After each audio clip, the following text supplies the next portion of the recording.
audience, an intergenerational audience, all here on this, what otherwise would be a pretty gloomy and rainy fall. I started to say winter evening. It's almost not yet.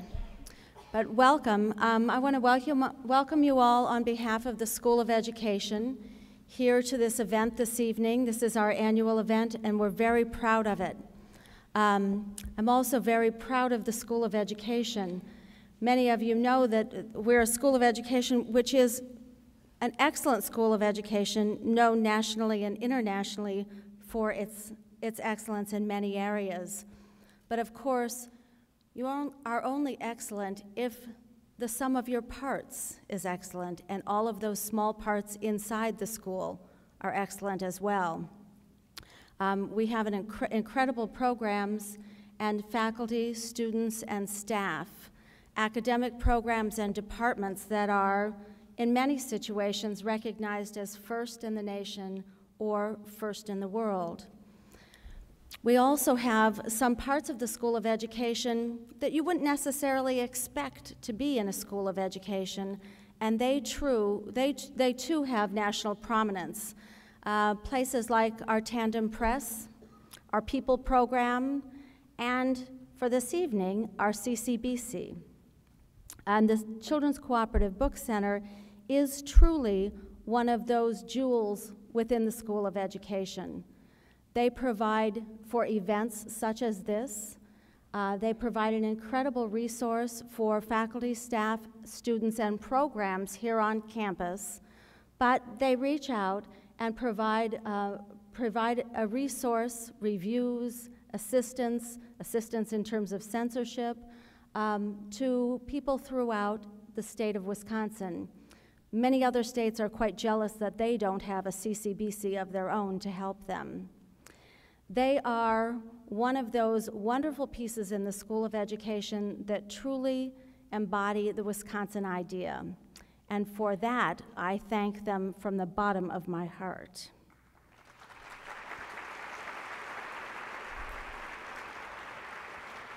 So, we'll get started with our CCBC event for tonight, and thank you all for coming.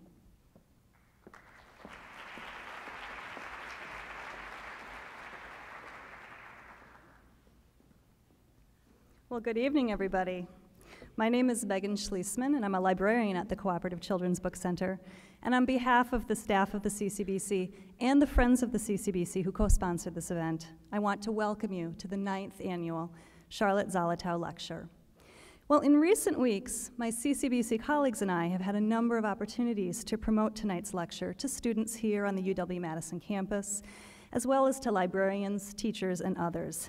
Inevitably, the reaction when we said the name Lois Lowry was a gasp of surprised pleasure, usually followed by a purposeful scramble for paper and pencil to write down the details of day, date, and time.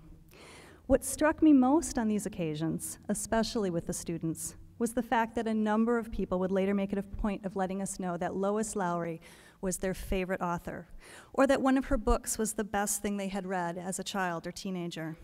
These are not just books they vaguely remember reading. They are books that have imprinted themselves on their memory and experience.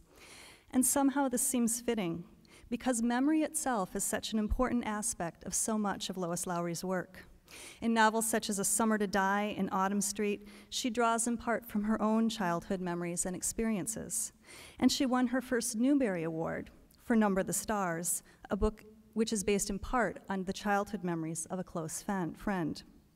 In The Giver, for which she won a second Newbery Medal, suppressed cultural memory is slowly revealed to young Jonah, who lives in a world that seems safe and secure on the surface, but is also dangerously sanitized. Teenage Kira, an artist, becomes a literal weaver of cultural memory in Gathering Blue. Like Jonah in The Giver, Kira finds the past is both painful and enlightening. And like Jonah in The Giver, she finds herself questioning much of what she has been taught to believe as a result.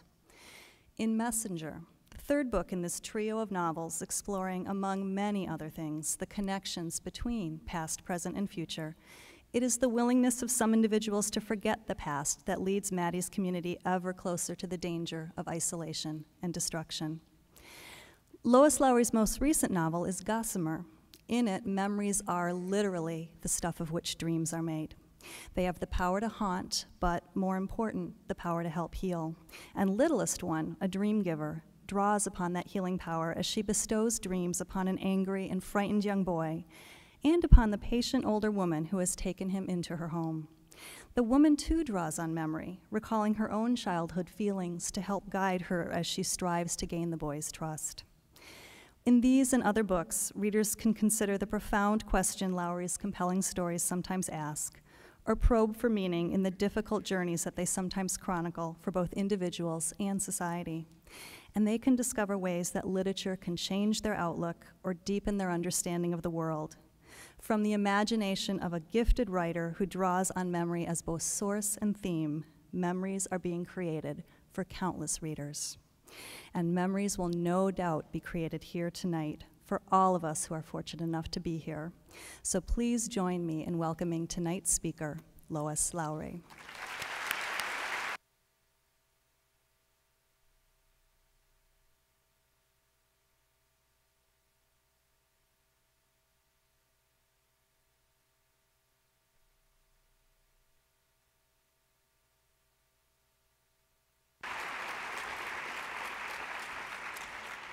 Thank you all. They asked me a while back for a title for this speech, and I assume that that will be published someplace, but I forgot to put it on my own PowerPoint, which I brought, so I'm going to have to tell it to you. The title that I gave them was Lovely Presence. And I bet out of all of you here in this room, I can't see from here how old you are, but many of you won't recognize that phrase, but some of you will. And there is a subtitle to my speech, which is The Encountering of Rabbits. Those of you who recognize the title will understand the subtitle. Those of you who understand neither will, I hope, make some connection by the time I finish talking about the encountering of rabbits. It is truly a wonderful privilege to be with all of you this evening here in Wisconsin. Wisconsin holds a very special place in my memory because it's where my father was born and grew up, the place where his parents, immigrants from Norway, had settled, the place where I visited a greatly loved grandmother, best maker of doll clothes in the world, when I was a little girl. And for those reasons, memory and longing, I almost always, I had written down the words I always, but I've amended that to almost always, accept invitations to Wisconsin. I'm afraid if I said I always accept invitations, you'd all be writing down my phone number at this moment. But almost always I do. And not terribly long ago, despite a very busy schedule, I accepted an invitation to speak in La Crosse, Wisconsin, because La Crosse was the actual town where my father was born, 1905, and grew up. So of course I said I would come, and I explained to the sponsors of that event that there was great nostalgia in that trip for me. Later, anticipating my visit, still before I went there, they wrote to me and said they had heard that I had some kind of Norwegian connection. And if I could describe that for them, they might be able to get some funding for my appearance from the local Sons of Norway. So I looked through my files, and I came up with a photograph dated 1914. And if I can figure out how to use this, I'm going to show you the photograph. There it is. This shows my grandfather, Carl Augustus Hammersberg, with his four brothers, Andrew, Oliver, Christ, and Torvald. All of them solemn and Nordic. They look like the Supreme Court, but they're not.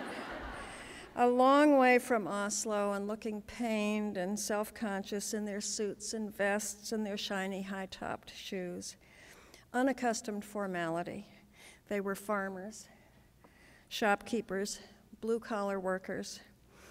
My grandfather worked for the railroad, as many immigrants did. So I described the photograph to the people in La Crosse. I listed the names, and that of my grandmother, who had been Sina Ellefson from Bergen. And I got a reply, yeah, that should do it. I confess that when I was speaking there in La Crosse, I kept looking out into the audience. I sort of expected to see a long row standing over there of men in dark suits watching the Sons of Norway. I'm digressing, you may have noticed. That's what storytellers do. One thing reminds us of another, and then that reminds us of something else, and the connections lock into place as if you're sliding tiles around on a Rubik's Cube until the pattern is right. Or, more often, it isn't right, and you give it up altogether. The Sons of Norway, the 5 gloomy-looking Norwegian brothers, and all the memories they bring back to me are one of the reasons that I'm happy to be in Wisconsin once again. And the other is that it's a very great honor to be asked to deliver the lecture that bears the name of Charlotte Zolotow.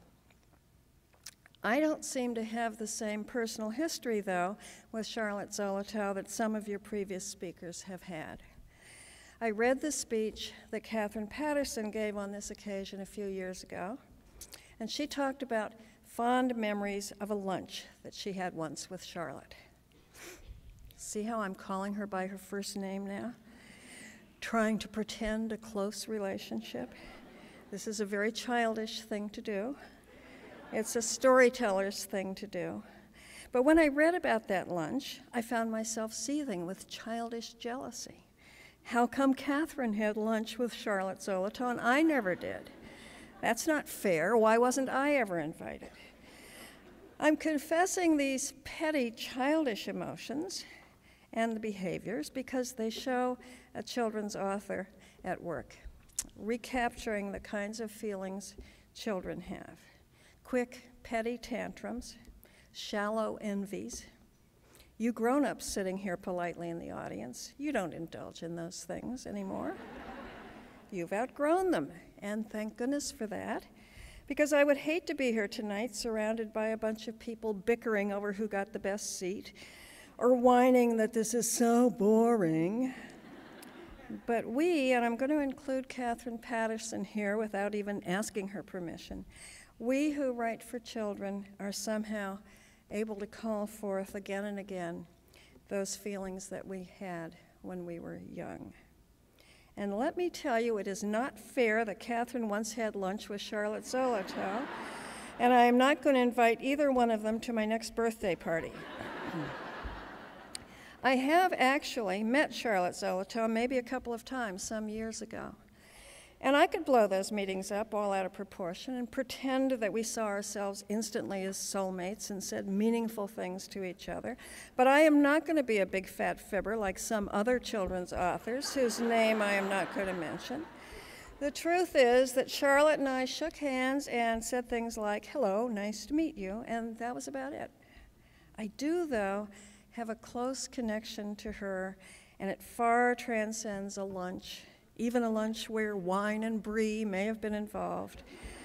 And my connection, of course, is through her books.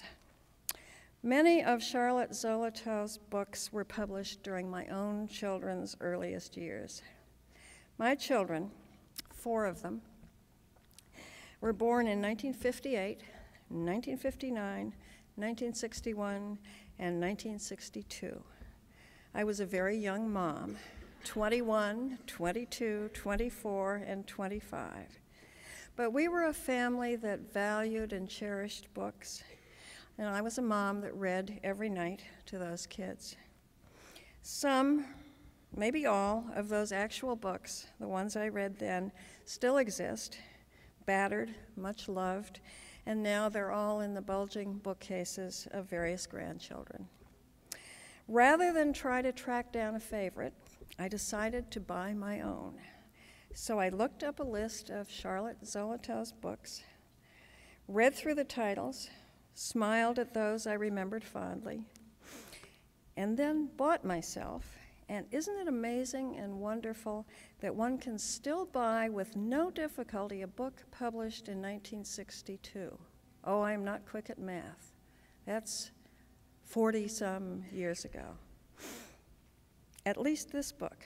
You couldn't do that with many others. I bought a brand new copy of one that maybe not most of you, but some of you, I hope a lot of you know, and that book is called Mr. Rabbit and the Lovely Present. Did he appear? Yes, there it is. In 1962, the year that Mr. Rabbit was published, my children were 4, 3, 1, and newly born. I hate to let this wonderful picture pass, but I got to show you the kids. My memory of reading this book to my own little ones involves laps, diapers, baths, bedtimes, and drowsy smiles as pages turn, and small voices saying the familiar sentences along with me as I read. My memories that combine children and books come very close to blissful, I think, because the daytimes, I'm going to tell you, were hectic and busy. You can imagine that with 4 children under 4 and a half. But I remember bedtime, the time when the favorite books came out, as the quiet, calming down time, when everybody was freshly bathed, smelling sweet. And maybe if I was lucky, the laundry had been taken in from the clothesline. Anybody remember clotheslines? There were no dryers then. And the diapers, cloth ones, no disposable ones then, had been folded. That's after they were thawed out. That last baby was born in November. Diapers on a clothesline froze solid in winter. You had to fold them into submission with a crack. And the dishes were done. No dishwasher then.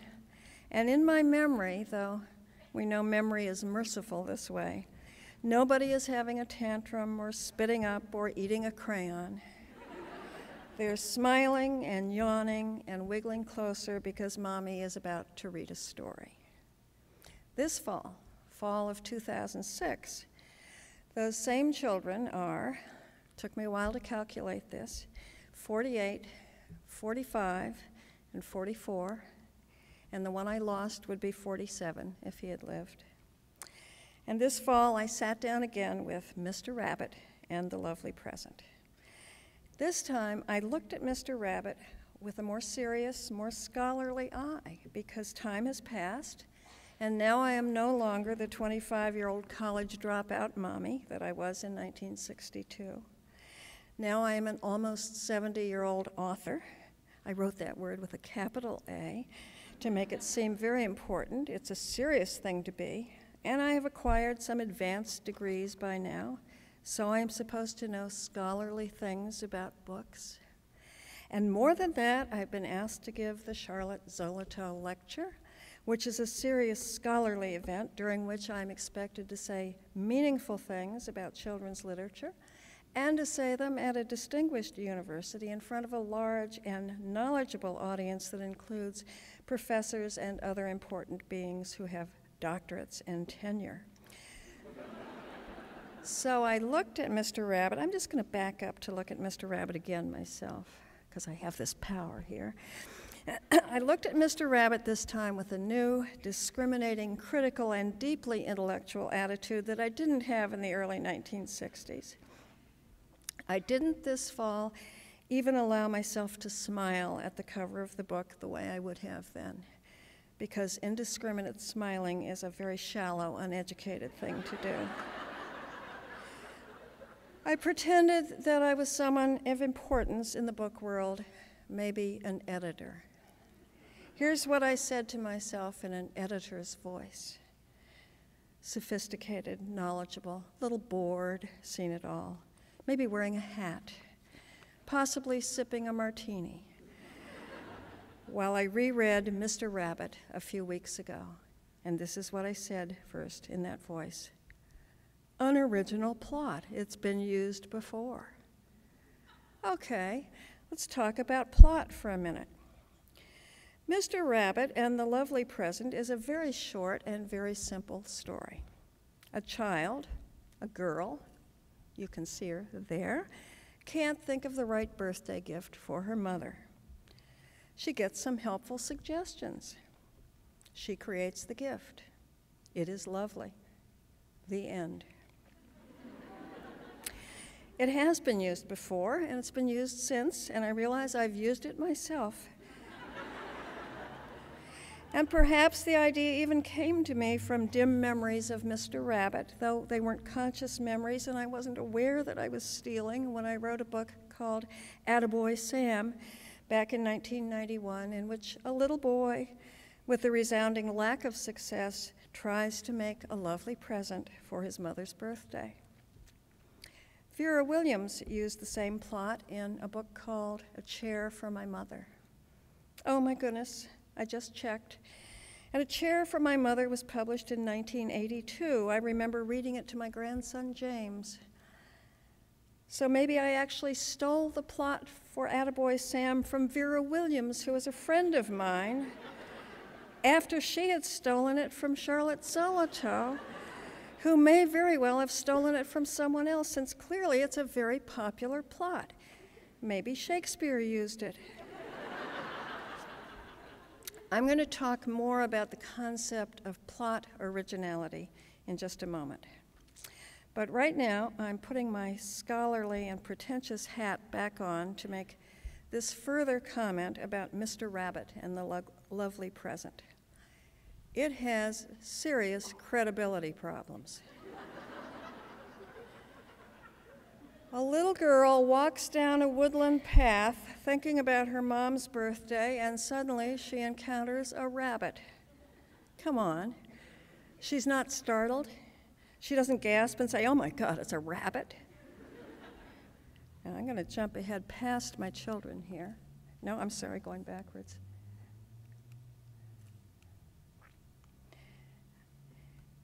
And let's be honest here, people. This is not just a rabbit. This is a large, extremely large rabbit who on the next page is going to stand upright like a human. But during this first meeting, he's leaning on a rock, lounging there in a very relaxed pose. And pose is certainly the right word, with his hands crossed behind his head. Also, full disclosure, this rabbit is buck naked. For this story to be credible, the little girl should more than gasp. She should scream and flee upon encountering such a creature on a woodland path. I'm going to say more about credibility issues in just a moment.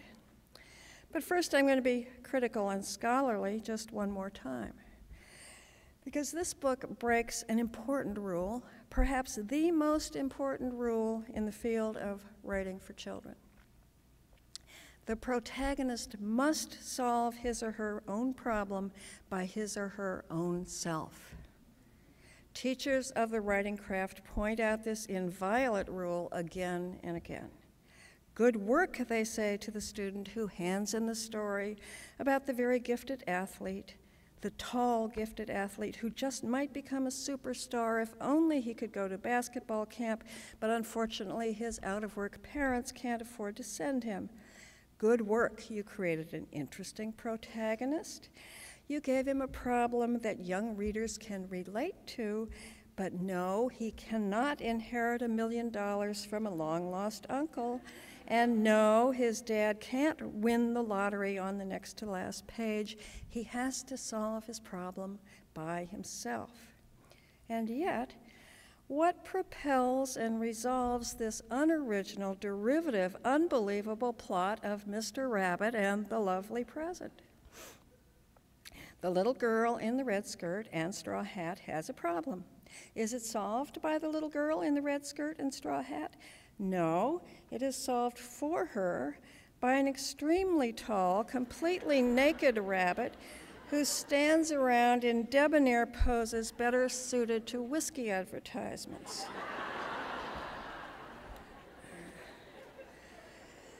I'm going to have more to say about outsiders solving problems for protagonists or the general problem of hokey plot devices in just a moment. But first, let us go back to plot. Different writers set about their work in different ways, of course, and I'm told there are some who use outlines and index cards. I admire them. In a way, I envy them, because it must be reassuring to be so well organized and to know each morning what is on the next index card and therefore what your next paragraph or chapter is going to be about. But when I have tried doing it that way, it does not work for me. The surprise is gone. I get bored. It's as if I already know how it turns out, so why bother to read or write the book? What works for me is to create a character, and most often the character simply appears for me, fully formed, even named in my mind, and I place him or her in a situation that is a little worrisome. To be honest, I don't know what's going on any more than the reader does. I created the character named Kira, for example, in the book to be called Gathering Blue, and I wrote the opening scene. Mother? There was no reply. She hadn't expected one. Her mother had been dead now for 4 days, and Kira could tell that the last of the spirit was drifting away. Mother?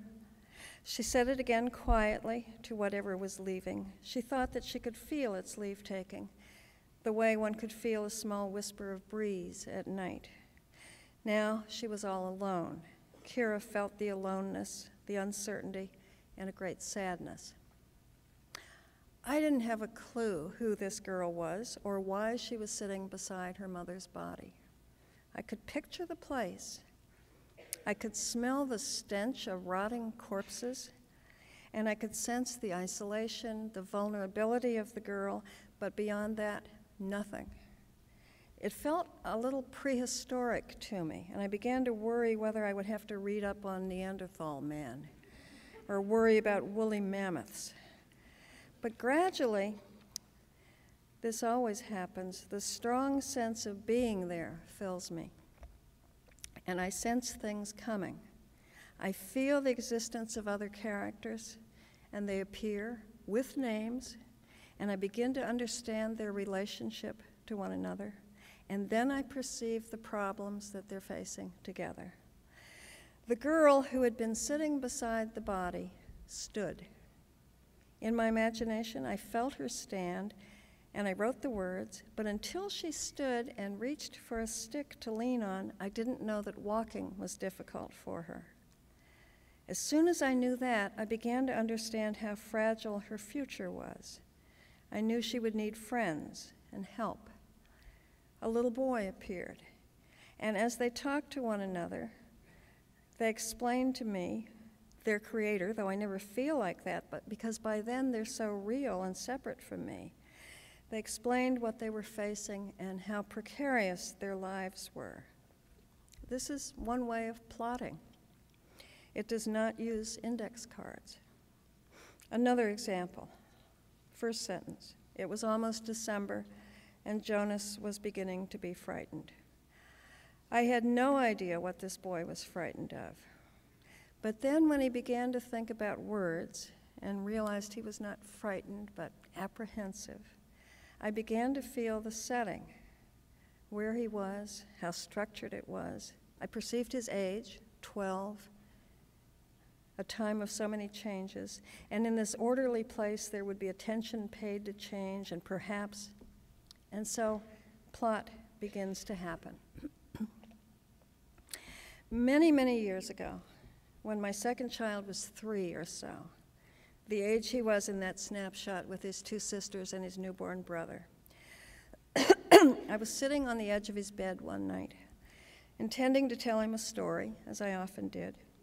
I was not yet a writer, but I had once hoped to be a writer. I had intended to be a writer. I still hoped to be a writer. I had just been sidetracked by this family and my devotion to it. Perhaps the storytelling was my way of keeping at it. "What kind of story do you want?" I asked him. "An Ansonley story," he said. Ansonley? I didn't know what he meant. I tried to remember if there was an author named Ansonley whose books we had enjoyed together. "Tell me what you mean by an Ansonley story," I said to him. "Well," my little boy explained, "something happens, then something else happens, and maybe something else happens, and suddenly something exciting happens." I think of that every time I write a book, and as many of you know, I've used it in one recently.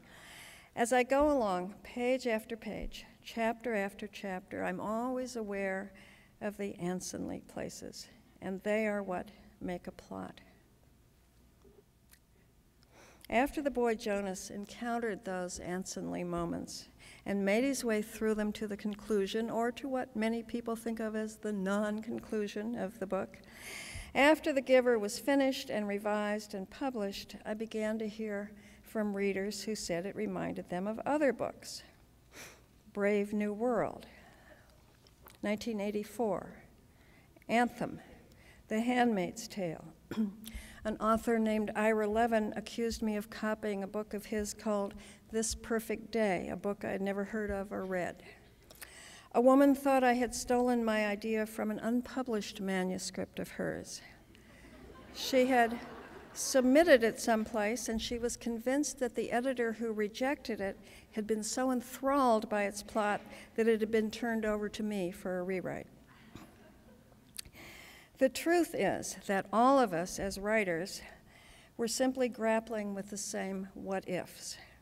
Each of us, Huxley, Orwell, Rand, Atwood, Levin, and the anonymous woman whose manuscript was rejected, each of us had made our individual way through imagined futures.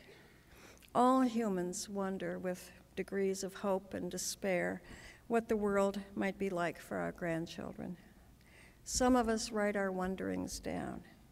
We put in Ansonleys, and we make stories. They all spring from the same place, and they have elements in common, but they are each unique. In the same way, the stories about a child who wants so badly to give a mom a perfect present, those stories are universal. Attaboy Sam, mine, A Chair for My Mother, Vera Williams, Mr. Rabbit, and The Lovely Present. They each reflect every child's passionate wish to surprise and delight the one who tucks him in, the one who makes his lunch, the one who reads him stories. Everybody who has reached my age remembers with a groan the way the mothers of our era used to spit on a handkerchief and then wipe dirt from our faces with that damp spot. How we cringed at that. And yet how we adored the mom who kept us tidy in the same almost primal way a mother cat licks her kitten's face. In fact, I have a confession. Probably most of you, like me, receive a flood of catalogs in every mail delivery, particularly this time of year. You may not remember this, but for many years in one of those catalogs, and I think it might have been Land's End, which I believe is a Wisconsin company, maybe it was L.L. Bean, there was a photograph of a tall, blonde, beautiful woman wearing a bathrobe. The bathrobe, of course, was for sale. It was cashmere. It was ridiculously expensive. Hundreds of dollars for a bathrobe. Every season, as I leafed through that catalog looking for the turtleneck shirts, I saw that blonde woman posing again in her extravagant cashmere bathrobe. And every season I thought, who on earth, what idiot would pay that much for a bathrobe? Then my mother, in her 80s, already partially deaf, lost her eyesight at about the same time that she developed respiratory problems that required oxygen.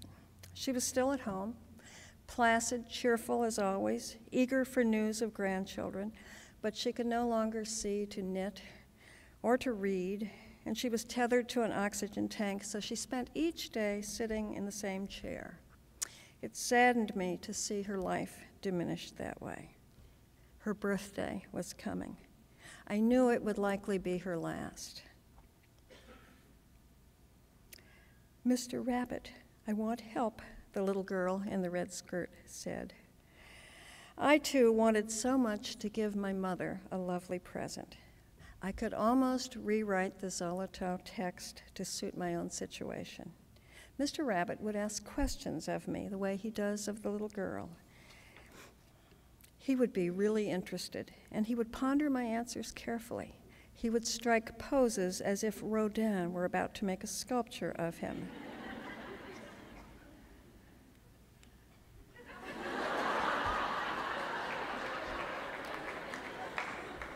"Can your mother hear music?" he would ask. "Music is a lovely present." "No, not anymore. She doesn't listen to music anymore." "Does she like to read books?" "Books are a lovely present." "Once she did, but now she can't see anymore." "She can probably still smell pleasant things. What about perfume? Perfume is a lovely present." "Well, she has lots of perfume, but she doesn't use it because she never goes anywhere." "Can she still feel something very soft and warm against her skin? Something maybe like, well, a rabbit?" "Yes, she can still feel soft things. I would suggest then a $500 cashmere bathrobe." Land's End, a lovely present. I've always been a little embarrassed at having bought something so extravagant, and I think actually I was the last person, maybe the only person ever to do so. That bathrobe has not been in that catalog for years. And to be honest, my mother, though she appreciated the softness, said the sleeves were much too tight. But I do remember the feeling, the yearning to find a lovely present for one's mom. It is part of the role, I think, of children's literature to reflect and recreate those shared experiences and feelings, and to do it in different and imaginative ways. A woodland path and a talking rabbit for Charlotte Zolotow. An urban sidewalk for Vera Williams. And for me, a suburban home, loving family in Attaboy Sam. I'm going to read you now a passage from the next to final chapter of that book.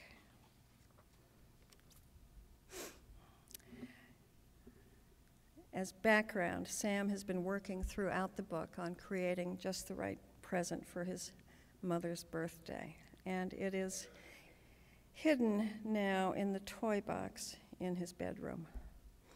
Finally, toward the end of the book, he invites his father and sister in prior to the birthday party to show them the present. He's a little worried about the present. Sam turned the knob. Then he pushed the door open very slowly and stood aside so that his father and sister could enter his room. His father coughed. Anastasia made a gagging sound. Both of them blinked in confusion. Sam, by this time, was so accustomed to the condition of his room that it no longer surprised him. But he tried to imagine how it might seem to people entering for the first time. The smell was overwhelming. It smelled like, well, Sam couldn't even describe what it smelled like. "What do you think it smells like?" he asked his father and sister nervously. Somewhere, way back in his imagination, a tiny bit of hope still lingered. He hoped that maybe his father and sister would say, "It smells like the finest, most unusual perfume in the world, the finest perfume ever invented." Myron Krupnick sat down on Sam's bed with his package on his lap. He considered Sam's question carefully, sniffing occasionally to test the scent again, as he thought. Now and then he coughed. Finally he said, "Once in 1981, I attended a conference in New York during a week when the New York garbage collectors had been on strike for 17 days. So garbage was piled up in the streets. It was August, very hot.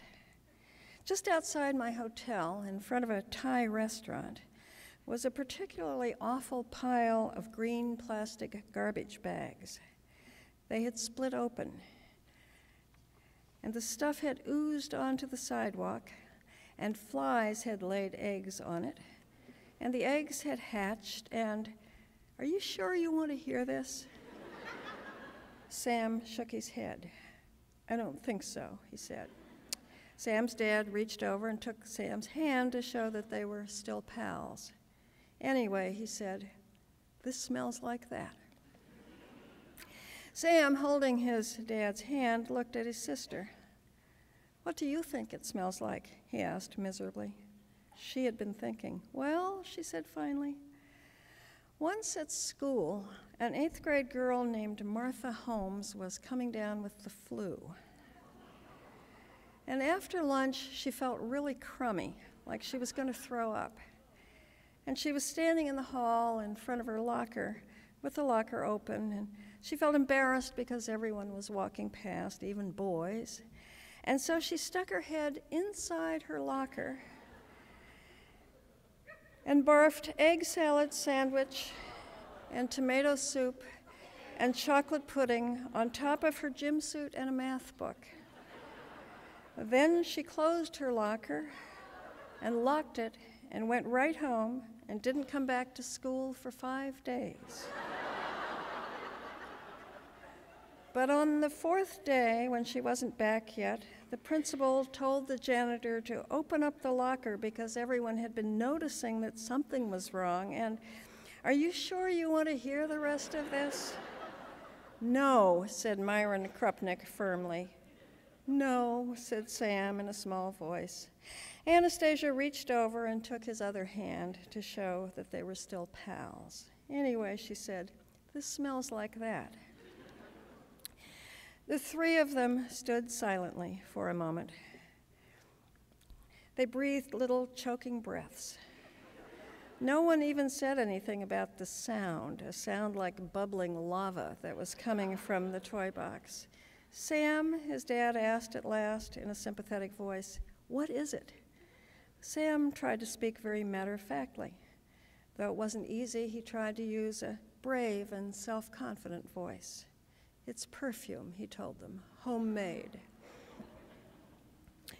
Now for the issue of credibility.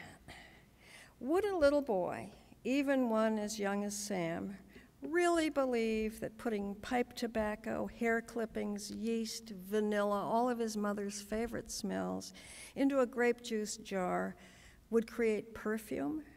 Would, in fact, the combination of ingredients actually become warm and bubbly and eventually, as it does near the end of the book, explode? Well, let's talk about credibility problems. Many years ago, when my children were small, I lived in Maine, in a residential neighborhood of Portland, Maine's largest city. One evening when the kids were probably 6, 5, 3, and 2, they were playing nearby, in a nearby room, and I flicked on the TV to watch the evening news while I cleaned up after dinner. The local newscaster was describing and showing a film clip of a moose that had wandered into Portland and roamed around a residential neighborhood for a while. In fact, I realized as the story continued, it was my neighborhood. It was the very street where we lived. Kids, I called, come look, and they came scampering in. But the brief story had ended, and there was nothing more for them to see. There was a moose, I told them, walking right down our street this afternoon. And they all nodded their heads. Uh-huh, they said, we saw it.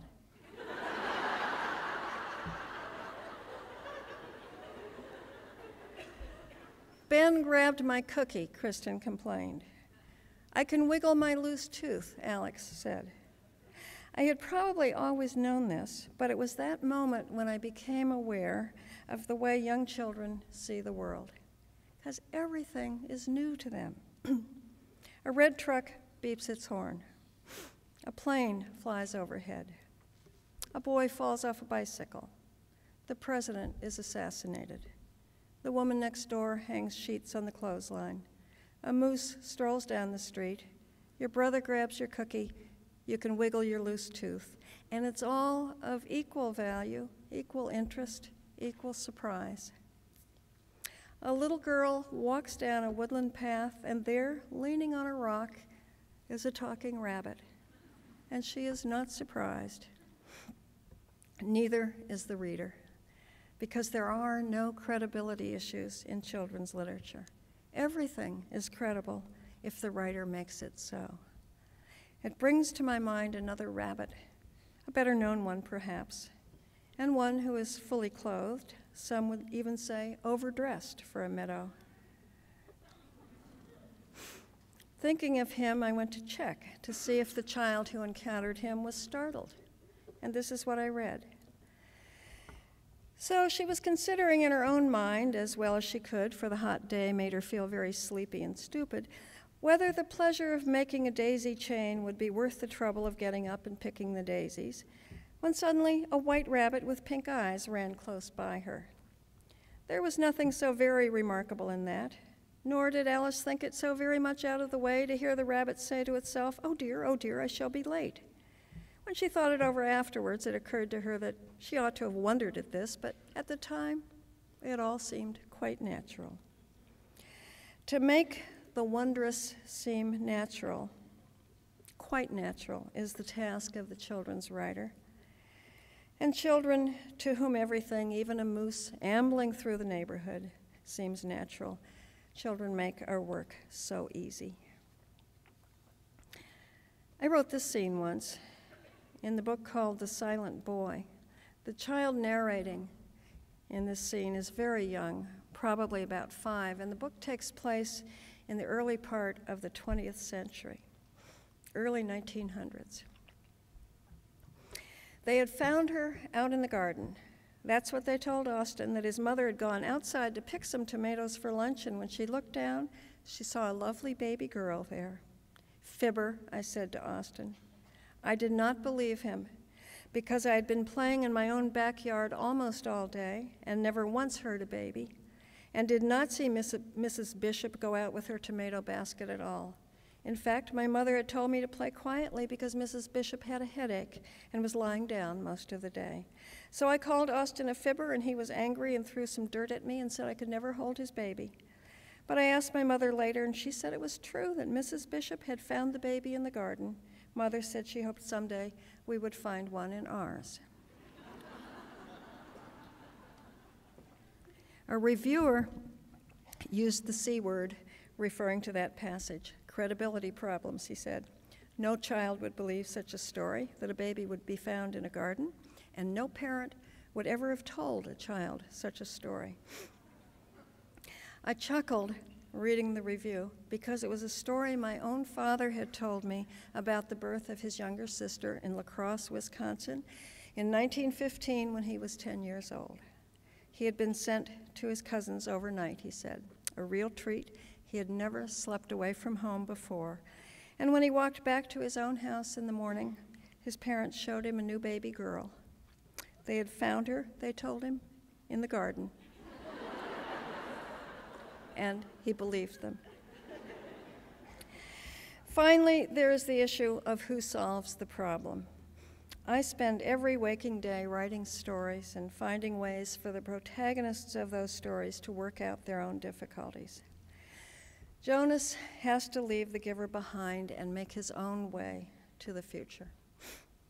Kira is offered a new life in a new place, safe and easy and happy, but she chooses to stay and struggle and find her own way. Sam's lovely present, his homemade perfume, explodes in the next to the last chapter, leaves him with purple stains in his hair and on his clothes and on his face. In the real world, perhaps Dad would have cleaned him up and assured him it was okay, but not in literature. In the final chapter of Attaboy Sam, the little boy figures out on his own how to recoup and how to come up with a truly lovely present just in time for his mom's birthday party. In an old book of mine, one of my favorites actually, Rabble Starkey, the young girl protagonist has fantasized about the reappearance of a father who has never been part of her 12 years of life. He will return, she daydreams, bringing joy and wealth and a bright future.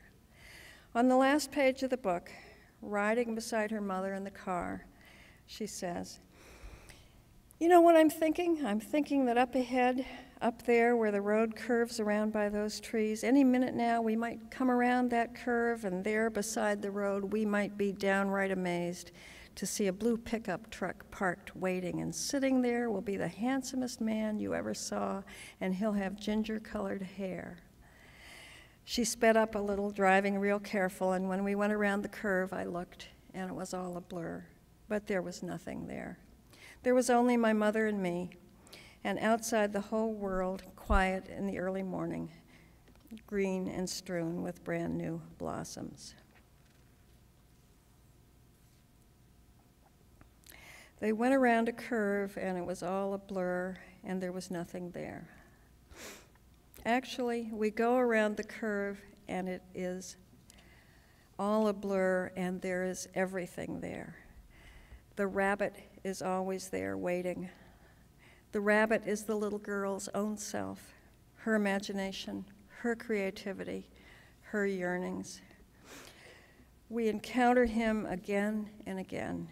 Anne-Marie meets him in the woods when she is stopped by the Nazi soldiers and their dogs, and he is her own ingenuity, her own courage. The rabbit is the small red sled that Jonas finds at the top of the hill. There was nothing there. No long-lost dad in a blue pickup for Rabble Starkey. No dad appearing with a bottle of Jeux Rivienne for Sam to give his mom for her birthday. No giver to make things right for Jonas. No quick fixes in good books. What do we make of Mr. Rabbit then? Lounging there by the rock, waiting for the little girl to come along, waiting for her to say, "I want help," so that he can step in and solve the problem. He is always there, and he is always waiting, and he is always us. He's the impulse and the whim that once made me buy a cashmere bathrobe. He's the part of myself I can blame for my dumb mistakes, and the one I thank for each occasional generous impulse. He's the one we say goodbye to when we don't need him anymore. I have a friend, a woman named Virginia, who is in her 90s now and in a nursing facility. One summer morning, maybe 20 years ago, I stopped by Ginny's house, as I frequently did, and she greeted me at the back door with a cup of coffee in her hand and her usual smile, and she said, "Rabbits, rabbits, rabbits." For a moment, I thought maybe she'd had a stroke, and her speech had become garbled. "Are you okay?" I asked her. "It's the 1st of August, she said, as if that made sense. She gestured to me to come in, and she went over to the coffee pot and began to pour me a cup. "I know it's the 1st of August, I said. "I thought you said something about rabbits." Ginny was probably 70 at the time, and people who are 70 don't usually say duh, but she had that look that accompanies duh. "Don't you always say rabbits, rabbits, rabbits on the first day of each month?" she asked me. "No. And I don't have a clue what you're talking about," I replied. And so she explained. For her, she said, it had begun in college.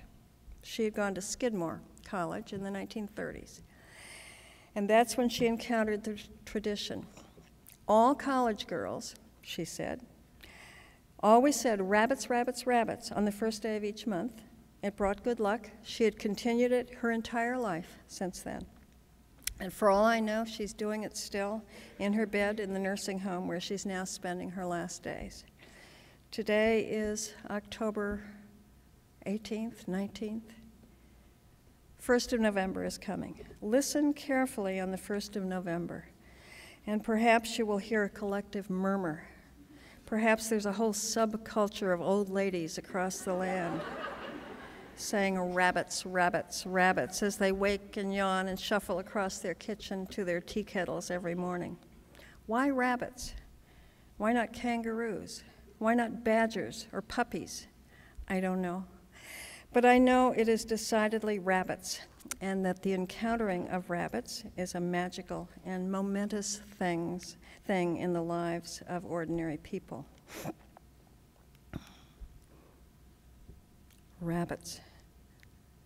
This was from my own childhood. Uncle Wiggily. Rabbits.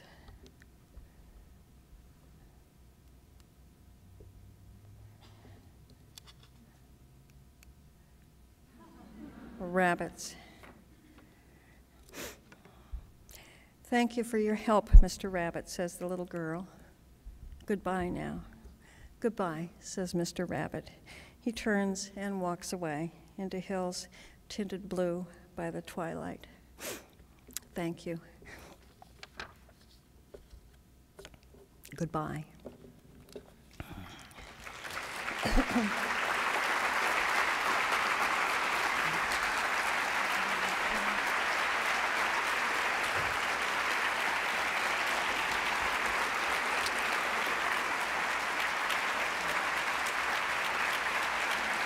Thank you all.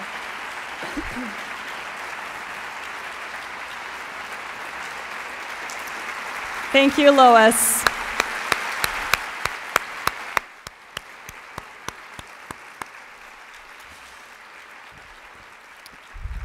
And thank you to all of you for coming to the 9th Annual Charlotte Zolotow Lecture. Now, if you can all stay seated for just a minute, we'll get the autographing table set up. It's going to be out in the lobby on your left. So if you exit out this way if you want to get books autographed. We do ask that you let anybody under the age of 18 who is in the audience tonight go first in the autographing line, since no doubt they all have to get up and go to school tomorrow.